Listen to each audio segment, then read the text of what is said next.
Las ideas de Nietzsche: nihilismo, sufrimiento y sentido de la vida. Segunda conferencia.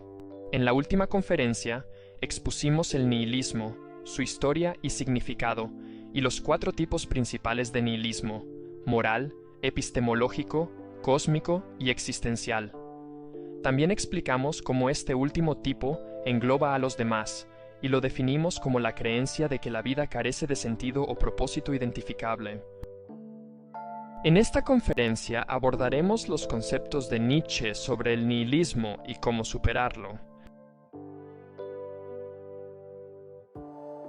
En esta conferencia explicaremos por qué los seres humanos necesitan sentido en la vida, la conexión con el sufrimiento y la existencia de sentido en otra realidad.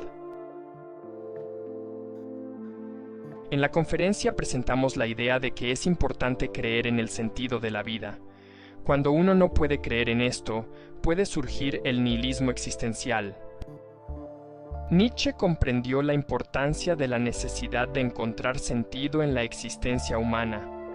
En su libro La ciencia gay, escribió: "El hombre se ha convertido en un ser que requiere creer y conocer el propósito de su existencia. Su raza florece gracias a la confianza en la vida".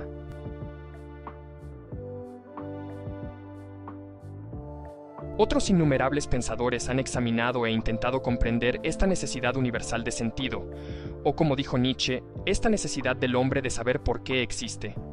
Por ejemplo, el filósofo Ernest Becker señaló que se ha sabido de algunas tribus primitivas que, en su libro El nacimiento y la muerte del sentido, Becker explica que cuando una tribu pierde la sensación de que su modo de vida merece la pena, puede dejar de reproducirse o, en gran número, dejar de vivir. Becker en The Birth and Death of Meaning explica que cuando una tribu pierde su sentido de vida, puede dejar de reproducirse o morir junto a arroyos. Becker creía que la vida debe tener sentido para sobrevivir completamente. ¿Por qué la gente necesita creer en la existencia de la vida humana? En la última conferencia mencionamos que Schopenhauer y Nietzsche creían que el sufrimiento y la conciencia de la muerte dan sentido a la vida. En su libro sobre la genealogía de la moral, escribió que el hombre, el más valiente de los animales y el más acostumbrado al sufrimiento, no repudia el sufrimiento como tal.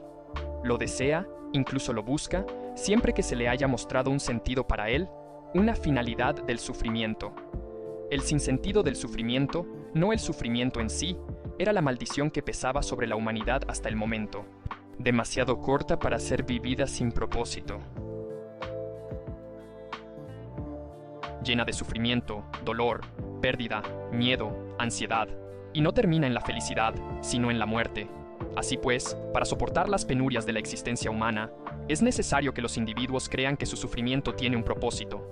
Como mencionamos antes, se ha pensado tradicionalmente que el propósito de la vida y el sufrimiento, según Nietzsche, está más allá de nuestra existencia terrenal.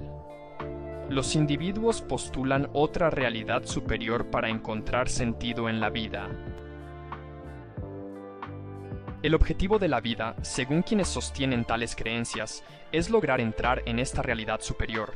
La cuestión que hay que plantearse ahora es por qué el sentido de la vida se ha encontrado tradicionalmente en otra realidad y no en esta. Aunque desesperanzados, las personas encuentran momentos felices y esperanzadores en su vida. En la vida de todos hay momentos de felicidad y alegría absolutas. Cuando se tiene una experiencia intensa, deja una huella permanente en la mente. Estas experiencias son raras pero traen pura alegría. La creación de una dicotomía entre esos raros momentos de dicha y la experiencia típica de aburrimiento y sufrimiento crea el deseo de vivir una vida llena solo de esos momentos de alegría. El individuo trabaja sin cesar para saciar sus metas y deseos con la esperanza de que, al hacerlo, el dolor y el sufrimiento desaparezcan de su vida y le quede una felicidad duradera.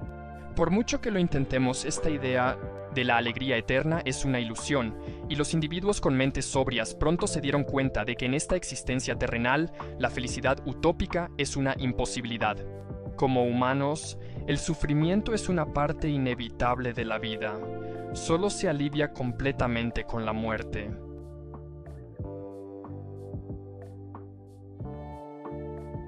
Esta visión de la existencia terrenal como algo inhóspito ha llevado a muchos a tener una visión muy pesimista de la vida.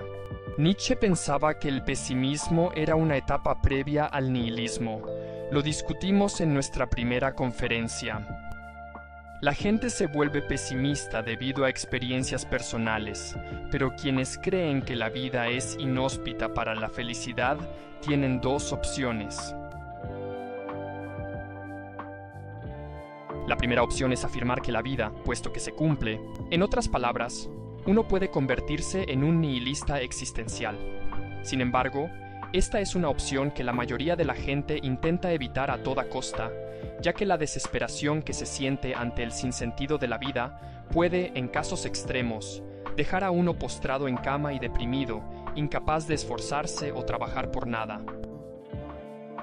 León Tolstoy es un ejemplo paradigmático de un individuo que, tras una crisis espiritual, se convirtió durante un tiempo en un nihilista existencial.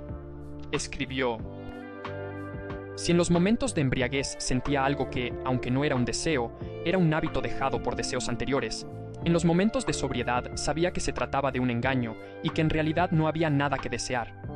Ni siquiera podía desear conocer la verdad, pues adivinaba en qué consistía. La verdad era que la vida carecía de sentido. Había, por así decirlo, vivido y caminado, hasta que llegué a un precipicio y vi claramente que no había nada ante mí, salvo destrucción. Era imposible detenerse, imposible retroceder, e imposible cerrar los ojos o evitar ver que no había nada por delante salvo sufrimiento y muerte real, aniquilación completa. La segunda opción es la preferida, ya que es evidente que el nihilismo no es agradable de experimentar. Esta opción implica degradar esta existencia terrenal y postular la existencia de una realidad superior. Existencia común. Ejemplos de esta realidad superior incluyen el cielo cristiano y el mundo de las formas de Platón, entre otros. Nietzsche se refirió a esta opción como un escape y un pasaje de la voluntad de poder, ya que con esta opción uno escapa literalmente del nihilismo. Escribió: queda una escapatoria, sentenciar que todo este mundo del devenir es un engaño e inventar un mundo más allá, un mundo verdadero. Esta segunda opción evita el nihilismo condenando este mundo como inferior y engañoso, y afirmando que existe un mundo verdadero más valioso aparte de esta realidad terrenal. Un mundo verdadero es un mundo utópico alternativo, una realidad llena de felicidad, dicha y verdad. Confiere sentido a la vida al afirmar que, aunque esta existencia terrenal es, en su mayor parte, un calvario miserable, al vivir, uno puede entrar en un mundo verdadero y conseguir lo deseado por todos. Una vida feliz y llena de dicha indestructible. En Variedades de la experiencia religiosa, William James afirma que los humanos anhelan liberarse de las partes detestables de la vida y vivir en felicidad constante. El hecho de que podamos morir, de que podamos enfermar, es lo que nos deja perplejos. El hecho de que ahora, por un momento, vivamos y estemos bien, es irrelevante para esa perplejidad. Necesitamos una vida que no esté correlacionada con la muerte, una salud que no esté expuesta a la enfermedad, un tipo de bien que no perezca, un bien de hecho que vaya más allá de los bienes de la naturaleza. Es este deseo de vivir esa vida utópica, junto con la constatación de que esta existencia terrenal es inhóspita para una vida así, lo que lleva al individuo a creer en un mundo verdadero y evitando así el nihilismo existencial que afligía a Tolstoy. Esperemos que quede claro el argumento de Nietzsche y otros pensadores de que el sufrimiento es la comprensión de hacia dónde nos dirigimos, lo que lleva a postular la existencia de un mundo verdadero. La creencia en entrar en ese mundo evita el nihilismo existencial al dar un propósito a la vida con sufrimiento.